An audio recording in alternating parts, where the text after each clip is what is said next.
ما شاء اللہ لا حول ولا قوة الا باللہ العلی العظیم۔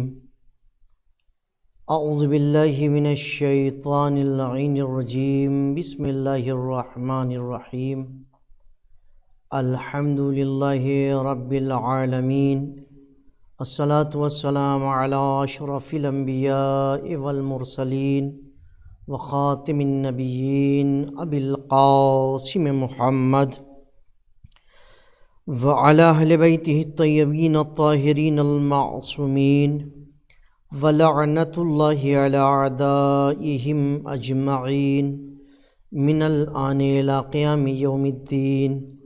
أما بعد، فقد قال الله تعالى سبحانه في كتابه الكريم: بسم الله الرحمن الرحيم. ومن نعمره ننكسه في الخلق افلا یعقلون. صدق اللہ العلی العظیم۔ محترم ناظرین، السلام علیکم۔ ایک بار پھر آپ حضرات کی خدمت بابرکت میں تفسیر سورہ یاسین لے کر حاضر ہوا ہوں۔ کل کی گفتگو آپ حضرات کے اذہان عالیہ میں محفوظ ہوگی، جو میں نے آپ کے سامنے بیان کی تھی، اور جس میں نے ذکر کیا تھا کہ قیامت کے روز انسان کے اعضاء و جوارح انسان کی مخالفت کریں گے، یعنی وہ گواہی دیں گے بارگاہ پروردگار میں جو اس نے کام کیا ہے دنیا میں، یعنی جھوٹ قطعی نہیں بول سکتا ہے۔ کرے گا انسان بارگاہ پروردگار میں، کہے گا پروردگارا میں نے یہ نہیں کیا جو میرے نامہ اعمال میں۔ پروردگار عالم سے فرشتے کہیں گے نہیں پروردگارا اس نے کیا ہے ایسا۔ یہ فرشتوں کہے گا، انسان کہے گا پروردگارا فرشتے تیرے ہیں، تو خدا ہے۔ یہ چاہے جیسا کہہ دیں، قسم کھانے پہ آمادہ ہو جائیں گے۔ یہ انسان قسم کھائے گا کہ میں قسم کھا رہا ہوں، میں نے ایسا نہیں کیا ہے۔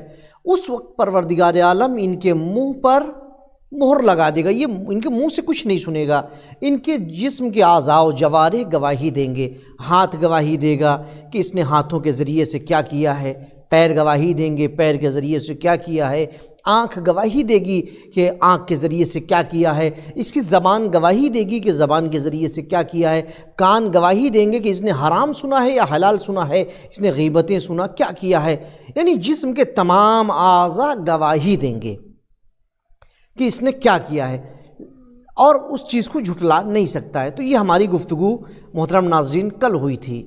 آئیے ہم اس گفتگو کو آگے بڑھاتے ہیں، لیکن اس بات کو سمجھتے ہوئے اور یہ دعا کرتے ہوئے جو میں نے کل بھی کہا تھا کہ ہم دعا بھی کریں اور کوشش بھی کریں کہ ہمارے جسم کے اعضاء ہمارے ساتھ رہیں، یعنی ہم ایسے کام کریں جس سے خداوند عالم راضی ہو، جس سے اہل بیت اطہار راضی ہوں۔ اب جو میں نے تلاوت جس آیہ کریمہ کی ہے، اس کا ترجمہ آپ کی خدمت بابرکت میں عرض کروں کہ جسے ہم لمبی عمر دیتے ہیں اسے خلقت میں اوندھا کر دیتے ہیں، تو کیا انہیں عقل نہیں آتی؟ تفسیر قمی میں مرقوم ہے کہ اس آیت میں زنادقہ کی تردید کی گئی ہے، کیونکہ وہ یہ عقیدہ رکھتے تھے کہ جب نطفہ رحم مادر میں داخل ہوتا ہے، رحم زن میں داخل ہوتا ہے، تو مختلف غذاؤں اور افلاک کے چکر سے اس کی شکل و صورت بنتی ہے، دن رات کی گردش اس پر اثر انداز ہوتی ہے، اس کی وجہ سے اس کے اعضاء و جوارح میں قوت پیدا ہوتی ہے۔ اللہ تعالیٰ نے ان کے نظریے کی تردید میں یہ آیت نازل فرمائی، اور انہیں فرمایا کہ اگر لیل و نہار یعنی دن اور رات اور افلاک کی گردش قوت کے ذریعے ہوتی تو بڑھاپے میں یہ قوت کیوں کم ہو جاتی؟ اگر افلاک کی گردش قوت کا ذریعہ ہوتی تو پھر یہ بڑھاپے میں قوت کم کیوں ہو جاتی ہے؟ قوت کی جگہ ضعف کیوں لے لیتا ہے، جبکہ لیل و نہار اور افلاک کی گردش بدستور موجود ہے؟ بڑھاپے میں انسان کی تمام قوتیں کمزور ہو جاتی ہیں، خواہ وہ قوت سماعت ہو یا بصارت یا علم و منطق ہو، سب چیزوں میں کمی واقع ہوتی ہے۔ اس سے ثابت ہوتا ہے کہ انسان کی قوت و ضعف میں لیل و نہار اور افلاک کی گردش مؤثر نہیں ہے، بلکہ خدا کی تدبیر کار فرما ہے۔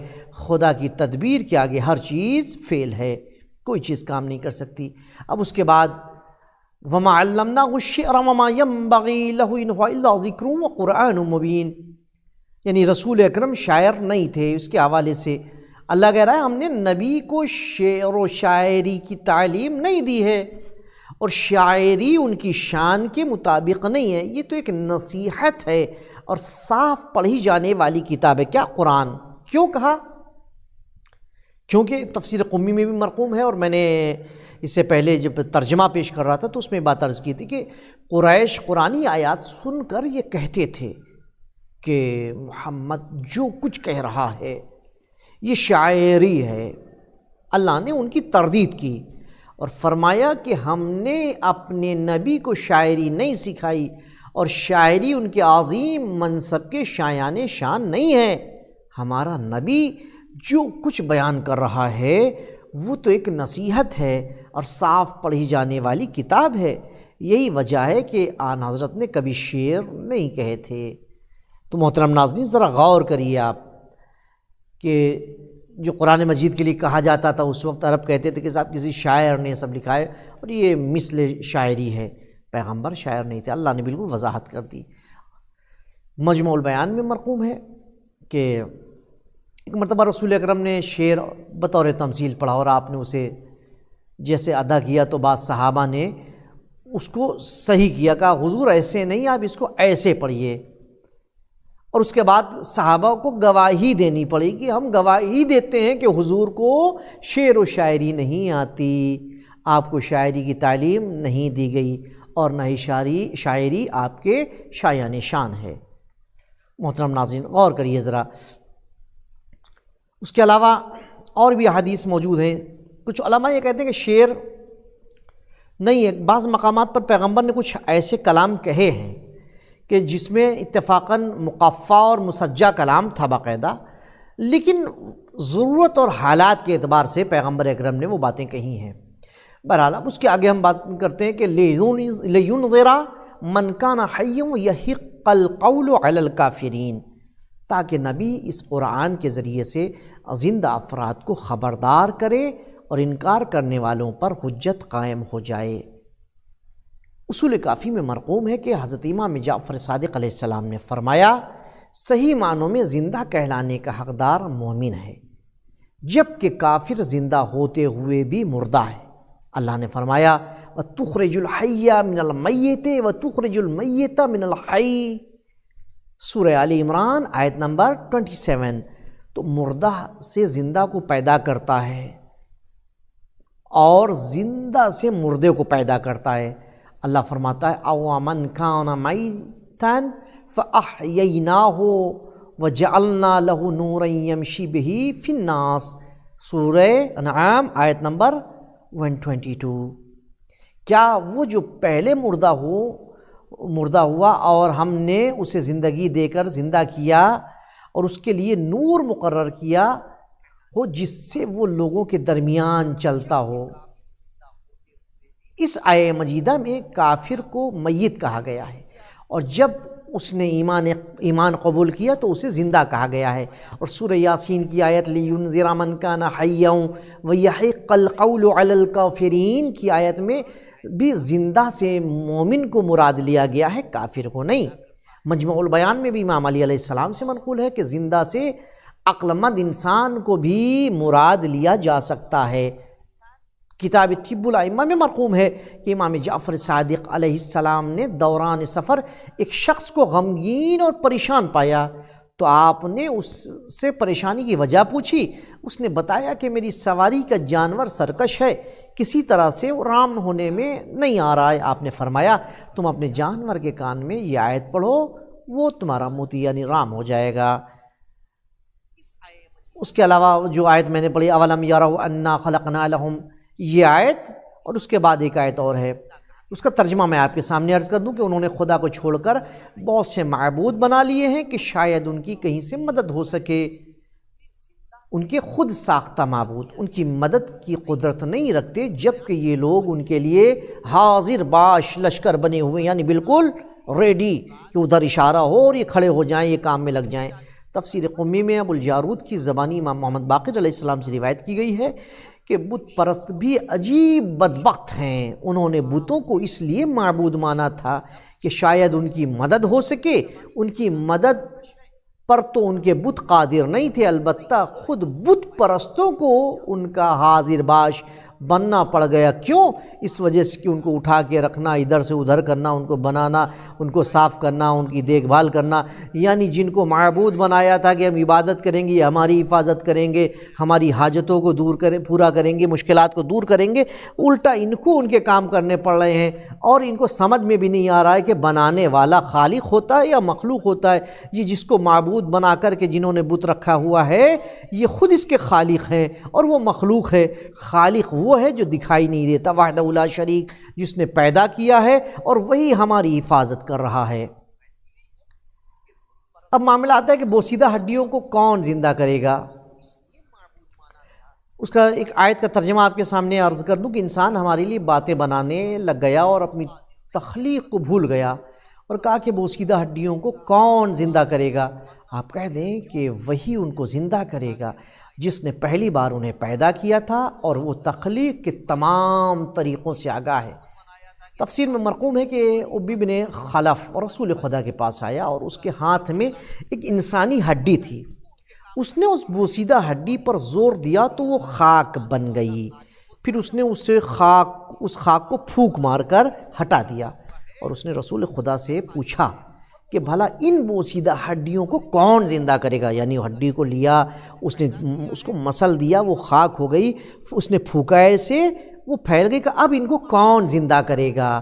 تب اللہ نے اپنے حبیب کو حکم دیا کہ آپ اس کے جواب میں کہیں قُلْ يُحْيِيهَا الَّذِي أَنشَأَهَا أَوَّلَ مَرَّةٍ، آپ کہہ دیں کہ اسے وہی زندہ کرے گا جس نے پہلی بار اسے پیدا کیا تھا۔ اچھا، تخلیق کی مختلف اقسام کی طرف اشارہ۔ قرآن مجید جیسا کہ آج کے دور میں کئی اقسام موجود میں آئی ہیں، قرآن مجید قیامت تک رہنے والی کتاب ہے، اس لیے اللہ نے اس میں ایسے مطالب رکھے ہیں جو قیامت تک انسانوں کو راستہ دکھاتے ہیں۔ رسول اللہ صلی اللہ علیہ وآلہ وسلم کے زمانے تک تخلیق کا بس ایک ہی طریقہ معلوم تھا اور وہ طریقہ نر و مادہ کے ملاپ پر مشتمل تھا۔ اس کے بعد انسان نے دریافت کیا کہ سمندر میں اسٹار فش نامی ایک مچھلی پائی جاتی ہے کہ اس کے جتنے بھی ٹکڑے کر کے سمندر میں پھینک دیے جائیں اتنی ہی مچھلیاں وجود میں آتی ہیں۔ اور ابھی ماضی قریب میں سائنسدانوں نے تخلیق کا ایک اور طریقہ ٹیسٹ ٹیوب بیبی کی شکل میں دریافت کیا، اور چند سال قبل سائنسدانوں نے تخلیق کے اور ایک طریقے کو کلوننگ کو دریافت کیا، اور اس سے ایک بھیڑ بھی منظر عام پر لائی گئی۔ اللہ تعالیٰ نے سورہ یاسین کی اس آیت میں ارشاد فرمایا وَهُوَ بِكُلِّ خَلْقٍ عَلِيمٌ، کہ اللہ تعالیٰ تخلیق کے تمام طریقوں کو بخوبی جانتا ہے۔ لفظ کل خلق سے اس حقیقت کی طرف اشارہ کیا گیا ہے کہ تخلیق کا صرف ایک ہی طریقہ نہیں ہے، اس کے بہت سے طریقے ہیں اور اللہ سب طریقوں سے آگاہ ہے۔ یعنی آج کا انسان سوچتا ہے کہ اللہ نہیں معلوم، اللہ کو اللہ نہیں جانتا ہے، لیکن اگر قرآن مجید کو اٹھا کر کے دیکھیں اور جتنا بھی سائنسداں ترقی کر رہے ہیں اور جو بھی انکشافات کر رہے ہیں، جو تحقیق کر رہے ہیں، جب اس کو دیکھیں گے تو اس کا منبع قرآن مجید ہی نظر آئے گا، اور اس چیز کو آج سے 1400 سال پہلے قرآن مجید نے ذکر کر دیا جس کو آج یہ دریافت کر رہے ہیں۔ حتیٰ ان چیزوں کو بھی ذکر قرآن مجید میں رکھا گیا ہے جو ابھی سائنسداں دریافت نہیں کر سکے، شاید وہ 150 سال بعد کریں گے، تب بھی وہ چیز دیکھیں گے تو قرآن مجید میں ہی ملے گی۔ لہٰذا غور کرنے کی ضرورت ہے۔ حقیقت یہ کہ قرآن مجید کی یہ آیت صداقت قرآن کا منہ بولتا ثبوت ہے، اور اگر غور سے دیکھیں اور قرآن کو واقعی مسلمانوں نے اتنا عام کیا ہوتا اور اس کی تعلیمات پر، تو واقعی اس کو سمجھنے میں اور آسانی ہوتی۔ من لا یحذر الفقیہ کی ایک روایت کا محصل یہ کہ رسول خدا نے فرمایا ہمارے اجسام کو مرنے کے بعد مٹی نہیں کھاتی۔ امام صادق علیہ السلام نے فرمایا اللہ تعالیٰ نے ہمارے ہڈیوں کو زمین پر حرام کیا ہے اور ہمارے گوشت کو درندوں پر حرام کیا ہے۔ احتجاج طبرسی میں مرقوم ہے کہ ایک شخص نے امام جعفر صادق علیہ السلام سے پوچھا کہ جب روح بدن سے نکل جاتی ہے تو کیا روح فنا ہو جاتی ہے یا باقی رہ جاتی ہے؟ آپ نے فرمایا سور پھونکے جانے تک باقی رہتی ہے، جب سور پھونکی جائے گی تو تمام اشیاء فنا ہو جائیں گی، نہ جسم باقی رہے گا، نہ حس باقی رہے گی اور نہ ہی محسوس باقی رہے گی۔ پھر قیامت کے وقت تمام چیزوں کو وہی شکل و صورت دی جائے گی جو انہیں دنیا میں حاصل تھی۔ سور اور دوبارہ اٹھنے کے درمیان 400 سال کا وقفہ ہوگا۔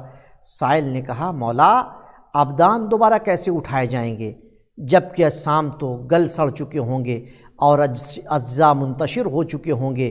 ایک عضو کو درندے نے کھایا تو وہ بہت دور چلا گیا، دوسرے عضو کو دوسرے درندے نے کھایا، وہ کہیں اور چلا گیا، کوئی عضو مٹی میں مل گیا، مٹی میں بن گیا، کوئی مٹی سے اینٹیں پکا کر مکانات تعمیر ہو گئے۔ تو یہ تمام اعضاء کیسے جمع ہوں گے؟ امام علیہ السلام نے فرمایا جس خالق نے اجسام کو پہلے بنایا تھا وہی انہیں لوٹانے پر بھی قدرت رکھتا ہے۔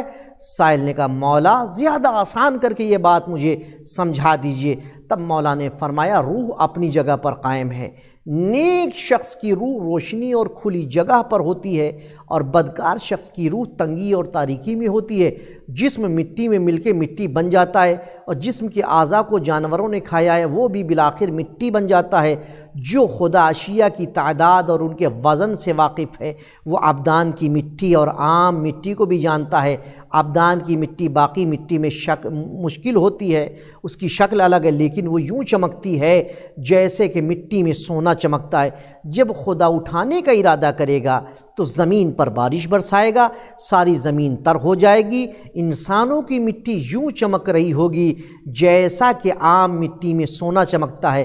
اللہ تعالیٰ ہر قالب کی مٹی کو جمع کر کے اس کے اصل قالب میں داخل کرے گا اور اس میں روح ڈالے گا تو تمام انسان دوبارہ زندہ ہو جائیں گے اور انہیں وہی شکل و صورت دی جائے گی جو دنیا میں انہیں حاصل تھی۔